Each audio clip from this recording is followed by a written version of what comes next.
जय हिंद दोस्तों। आप लोगों का जो बायोलॉजी का क्लास था 2 दिन कारणवश ऑब्सेंट था, नहीं डला हुआ वीडियो, लेकिन अब क्लास कंटिन्यू हो चुका है।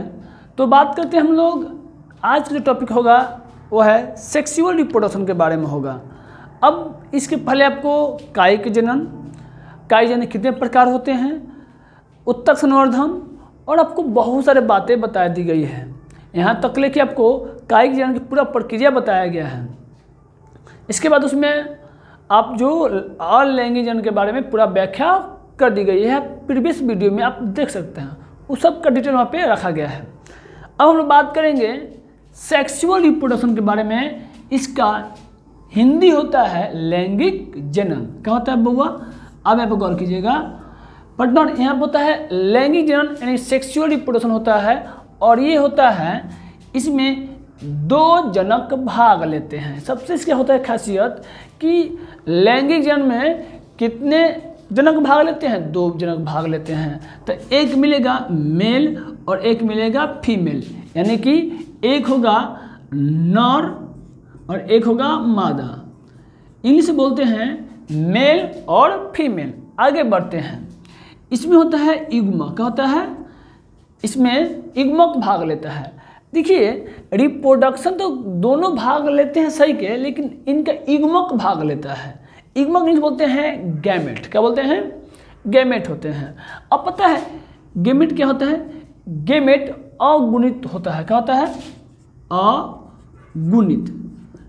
देखिए, जो मैं बता रहा हूँ पहले आपको समझा दूँ, माइंड में आपको माइंड में इस बातों को प्रवेश करा दी जाए, समझा दी जाए। उसके बाद क्या होगा ना, लैंग्वेज आपको लिखवा दी जाएगी। तो पहले आप समझ लीजिए, उसके बाद आपको बेहतरीन तरीके से लिखवा दी जाएगी। तो क्या होता है, जो युग्मक होता है वो होता है आपका अगुणित। क्या होता है? अगुणित। अगुणित होता है कि जो कोशिका केंद्रक होता है, कोशिका का जो केंद्रक होता है, केंद्रक के अंदर जैसे मान लीजिए ये रहा सेल, और सेल में पाया जाता है केंद्रक। आपको पता होना चाहिए कि कोशिका में केंद्रक खोज किया था रॉबर्ट ब्राउन ने खोज किए थे। बात करते हैं उसके केंद्र के अंदर पाया जाता है गुणसूत्र। क्या पाया जाते हैं? गुणसूत्र।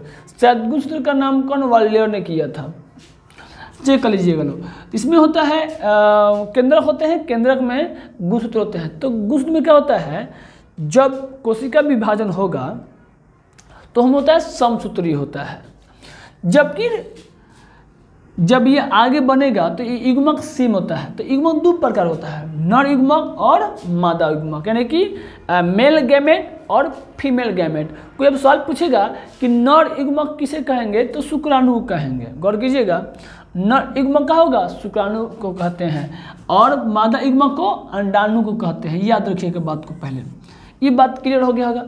ये जब दोनों शुक्राणु अंडाणु मिलते हैं, मान लीजिए कि मैंने ये रहा एक गोलाकार का अंडाणु, इसमें ये रहा स्पर्म। तो ये जब ये मिलेगा, इस मिलने क्रिया को बोलते हैं निषेचन। क्या बोलते हैं? निषेचन। इसे बोलते हैं फर्टिलाइजेशन। अब यहाँ पर कुछ कहानी हो गई। यहाँ पे अब ये निषेचन कितने प्रकार के होते हैं? तो 2 प्रकार के होते हैं। एक होता है आंतरिक निषेचन, एक होता है बाह्य निषेचन। यानी कि एक जो निषेचन होता है जब किसी जीव के शरीर में अंदर नर युग्मक और मादा युग्मक मिले, उसको बोलते हैं आंतरिक निषेचन। एक क्या होता है, जो शरीर के बाहर नर युग्मक और मादा युग्मक मिले, उसको बोलते हैं बाह्य निषेचन। बाह्य निषेचन खासकर आप लोगों का जलीय जीव में अधिकतम पाए जाते हैं। चलिए, उसके बाद बनता है निषेचन के बाद एम्ब्रॉय बनता है, यानी क्या बनता है? भ्रूण। और भ्रूण के बाद तैयार होता है एक नया जीव, इसको हम लोग बोलते हैं अपने भाषा में शिशु। क्या बोलते हैं? शिशु बोल सकते हैं।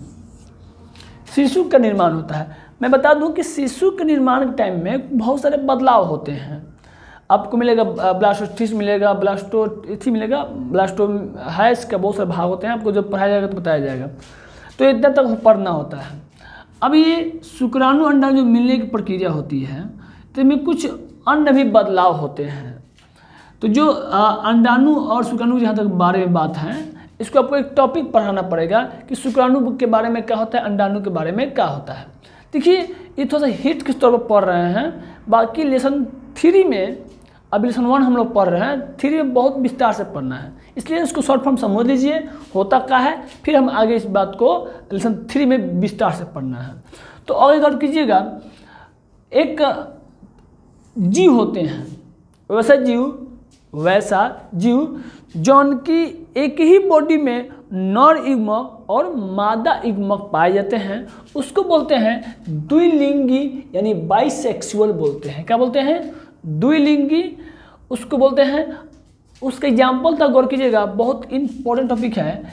केचुआ हो जाएगा, इंग्लिश में बोलता है अर्थ वार्म बोलते हैं। जोक होता है, इसको लिच बोलते हैं इंग्लिश में। स्टार फिश होता है, व्हेल होता है, फिटकृमि होता है। याद रखिएगा, केचुआ को किसान के मित्र भी कहा जाता है। सवाल पूछा गया सवाल है कि निम्नलिखित में किसको किसान के मित्र से संबोधित की जाती है? केचुआ की जाती है। अब चलिए यहाँ पे एक वर्ड आया है, जब नर युग्मक और मादा युग्मक मिलते हैं उसको निषेचन बोलते हैं। तो बता दूं एक वर्ड छूट गया है। क्या छूट गया है? निषेचन के बाद युग्मनज बनेगा। क्या बनेगा? युग्मनज बनेगा, जाइगोट बनेगा। क्या बनेगा? जाइगोट छूट गया है गलती से, आप समझिएगा बात को पहले। निषेचन के बाद क्या बनेगा? युग्मनज। क्या बनेगा? युग्मनज। उसके बाद युग्मनज बनेगा भ्रूण। क्या बनेगा? भ्रूण। छूट गया था। अब बात करेंगे युग्मनज, ये द्विगुणित होता है। क्या होता है? द्विगुणित होता है। किसी को दिक्कत यहाँ पर नहीं है, तो आपको यहाँ बता गई है। अब गौर कीजिएगा, वैसा जीव जहाँ नर अलग मादा अलग, उसको बोलते हैं एक लिंग। क्या बोलते हैं? एक लिंग। उसमें पर गाय भैंस सभी क्या आ जाते हैं। अब चलिए, तो यहाँ तक आपको समझ में आ गया होगा। अब जो टॉपिक आगे हम बताएंगे कुछ इसके बारे में टॉपिक है, क्वेश्चन लिख लीजिएगा, क्वेश्चन कराएंगे इसके बाद में। तब तक लैंग्वेज का लिख लीजिए, हम बोल रहे हैं लिखिएगा। पहला टॉपिक लिखिएगा लैंगिक जनन। हेडिंग लिखिए, लिखिए टॉपिक लैंगिक जनन। समझ में आ गया हो तो कोई दिक्कत इसमें नहीं है, बाकी इसके क्लियर लैंग्वेज रहेगा कॉपी में तो फायदा करेगा। लिखिएगा कि इस प्रकार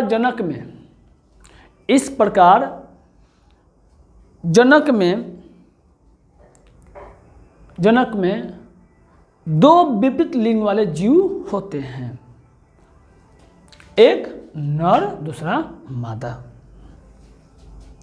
हो गया। फिर लिखेगा पैराग्राफ चेंज करके, इनमें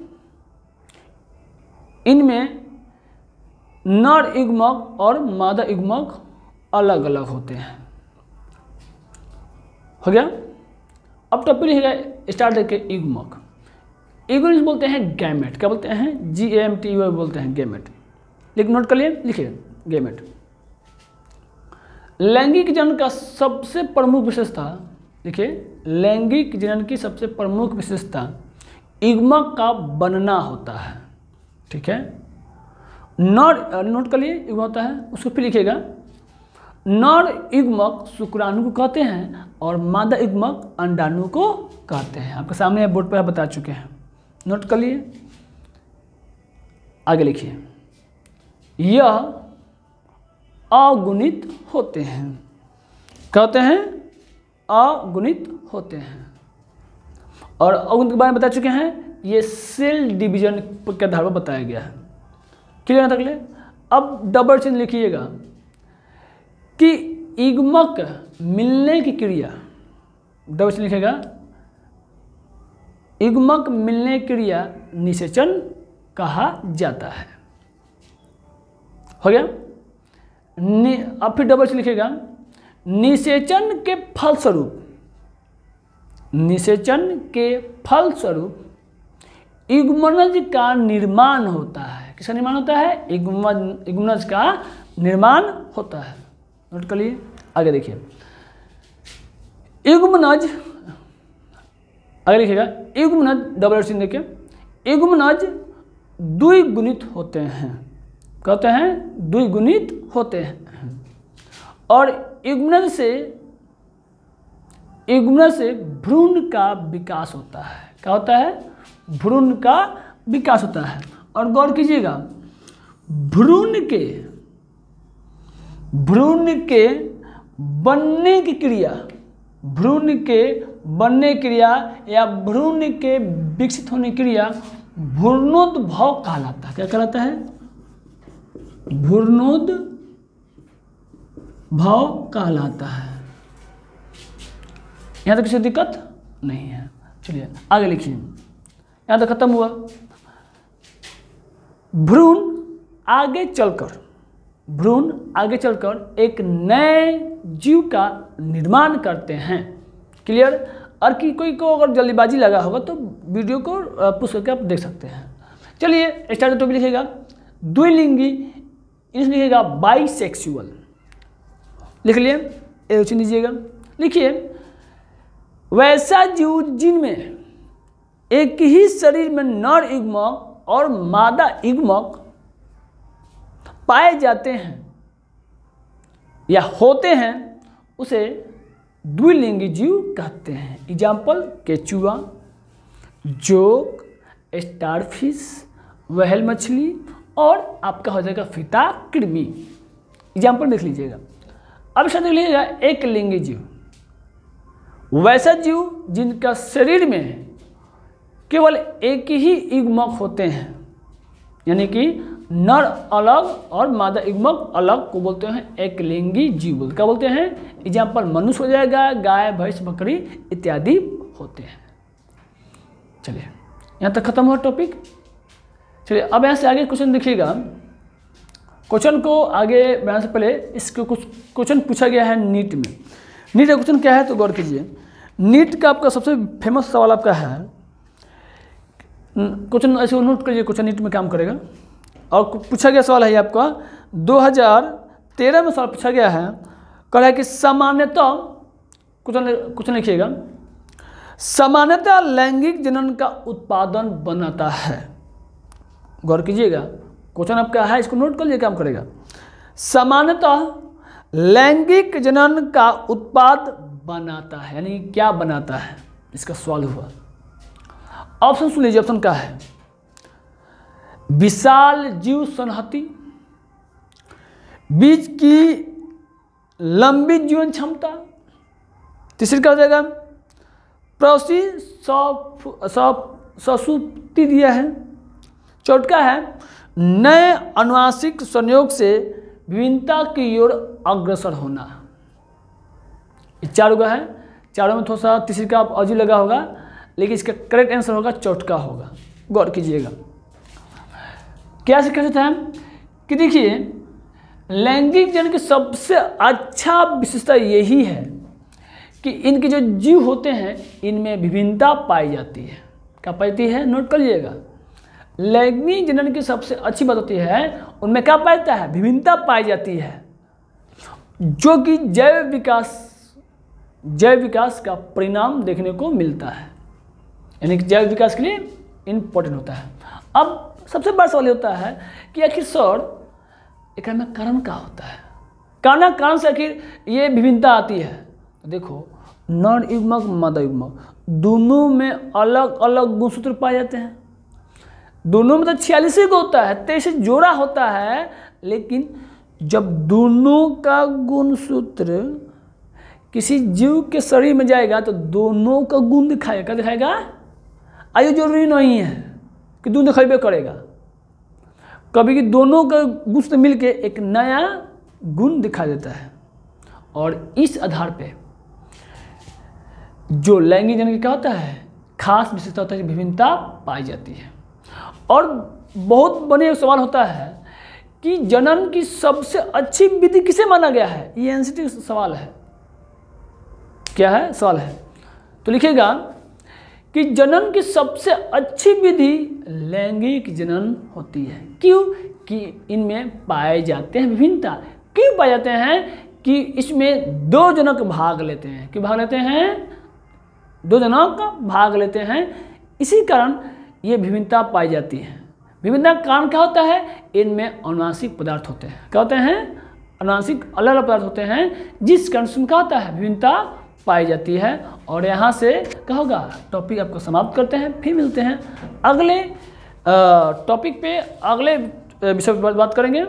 आज के लिए जय हिंद। और एक चीज़ और सवाल गौर कीजिएगा कि जो आपको टॉपिक बताया गया है ये नॉर्मली आपको बताया गया है, और इसका भी बहुत तरीका आपको ऑफलाइन क्लास में हम लोग का बहुत अलग प्रकार से बताया गया है। यहाँ पे डायग्राम अलग है, पोस्टर वाइज अलग बताया गया है, शॉर्ट फॉर्म अलग बताया जाता है। तो अगर आप लोग छपरा में, और छपरा इसका संस्था है और आप चाहिए तो यहाँ पे आप संपर्क कर सकते हैं। नोट्स भी आपको बताया जाता है। और याद रखिएगा आने समय में आपको यूट्यूब पर एक अच्छी आपको खुशखबरी मिलेगी आपको कि यहाँ पर आपको बहुत जल्द नीट का बायोलॉजी सेक्टर में आपको सवाल बताएगा। अभी मैं सवाल बताया अभी जस्ट, अभी और भी सवाल आपको मिलेगा। लेकिन आज के लिए जय हिंद, मिलते हैं कल।